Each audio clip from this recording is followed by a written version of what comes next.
राम को 14 साल का वनवास मिला था, काली मिर्च को 16 साल का। 16 साल के बाद में काली मिर्च की वापसी किस नजर से देखते हैं?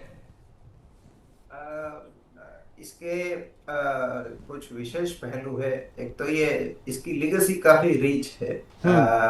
पहले ये कोची में as a regional community futures चलता था। फिर जब ये नए एक्सचेंजेस आए ऑनलाइन, तब ये एनएमसी में शुरुआत में चला, नेशनल मल्टी कम्युनिटी एक्सचेंज, जो उस समय अहमदाबाद थे चल रहा था। बाद में एनएमसी एनसीडीएक्स में भी चालू हुआ। तो इसका लिगेसी लंबा है। तो ऐसे मार्केट्स में जिनका प्रायर हिस्ट्री हो, वो जल्दी इकोसिस्टम से कनेक्ट हो सकते हैं। 2-3 साइकिल अगर इसकी लिक्विडिटी में डेप्थ में अच्छी चल जाए तो ये ऑटो मोड पे आ सकता है। अगर लिगेसी अच्छी है और अगर आप ये कह रहे हैं कि अगर इसके एक दो कॉन्ट्रैक्ट ठीक से निकल गए तो फिर ये बेहतरीन परफॉर्मेंस दिखाएगा, जैसे हल्दी दिखा रही है, जीरा दिखा रहा है, धनिया दिखा रहा है।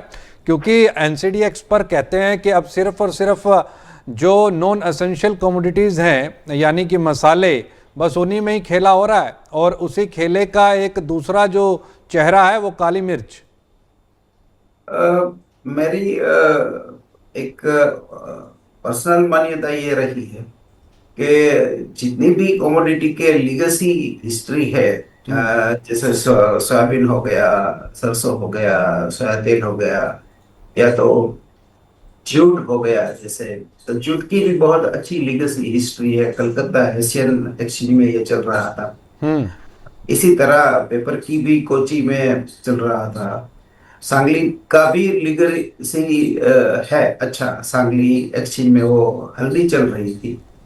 तो जितने जितने ऐसे एक्सचेंजेस, जितने जितनी ऐसी कम्युनिटी है कि जिसका पुराना हिस्ट्री है, जिसका डेटा भी शायद मिल सकता है, और तो जो कम्युनिटी रिस्पेक्टेड फ्रेटर्निटी है वो इजीली कनेक्ट हो सकती है।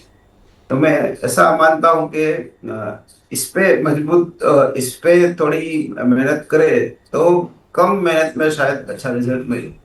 कम मेहनत जबकि में, क्योंकि मुझे लगता है कि ज़्यादा मेहनत करनी पड़ेगी बीरेन जी, क्योंकि कोची में कई कारोबारियों से बातचीत हुई और जो पेपर एसोसिएशन है ऑल इंडिया की, उनसे भी बातचीत हुई, तो काफ़ी घबराए हुए से भी दिखाई देते हैं। और विश्वास जो है, उन्होंने क्लियर कट कहा कि एनसीडीएक्स के ऊपर पे बहुत ज़्यादा भरोसा हम लोग नहीं करते, क्योंकि उनके पास्ट जो एक्सपीरियंसेस हैं काफ़ी वर्स्ट हैं, और बाज़ार के अंदर में उनकी एंट्री वो ये देख रहे हैं कि एक मैन्युपुलेशन की तरह होगी।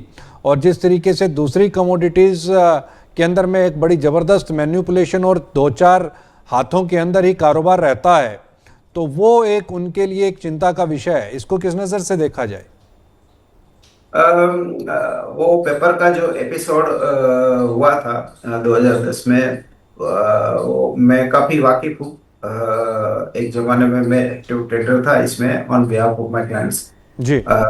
और आपकी जो बात है बिल्कुल मैं सहमत हूँ इससे। ये मामला बेसिकली कमोडिटी स्पेसिफिक नहीं है, पर ट्रस्ट डेफिसिट के मामले में है कि अगर आप ट्रस्ट डेफिसिट है तो पेपर तो क्या, दूसरी कमोडिटी भी उसमें भी दिक्कतें मुसीबतें आएगी। हम्म। अ, अगर पॉलिटिकल विल है, इच्छा शक्ति है, तो मैनिपुलेशन और सब कुछ को टैकल किया जा सकता है। हम्म। आजकल तो फोरेंसिक ऑडिट जैसे टूल्स या मनी ट्रेल, इतने फास्ट एल्गोरिदम है, जो पे इन पे आउट, कहाँ पैसा गया कहाँ से आया, सब कुछ सेकंड में रियल टाइम बेसिस पे आपको बता सकता है। तो सर वो तो आपको बता देगा, लेकिन चूंकि ये कमोडिटी तो आपकी हाजिर में भी ट्रेड होती है, और हाजिर के फंडामेंटल्स इसके ऊपर पे ज़बरदस्त इम्पैक्ट डालते हैं। और आपको पता है कि कमोडिटी का बाज़ार आजकल र्यूमर्स का बाज़ार है। एक छोटी सी मानसून को लेकर के आई घटना बाज़ार के सेंटीमेंट को और बाज़ार के नज़रिए को बदल देती है। और यही नहीं केवल मात्र बाजार, हाजिर बाजार के अंदर में एक छोटी सी हलचल जो है वो बाजार की डायरेक्शन को बदल देती है और उसे काफी नुकसान वायदा के अंदर में देखने को मिलता है। ये जीरो सम गेम है, यानी किसी एक का नुकसान हमेशा ही दूसरे का फायदा रहेगा। हम्म। तो मैं हमेशा मानता हूं कि स्पेकुलेशन गलतियों का साइंस है। अगर आप गलती करते हो, कोई पकड़ता है तो उसको रिवॉर्ड मिलेगा। आप किसी और की गलती पकड़ते हो तो आपको रिवॉर्ड मिलेगा। तो मेरा मतलब ये है कि future itself is not a bad thing, वो तो टूल है।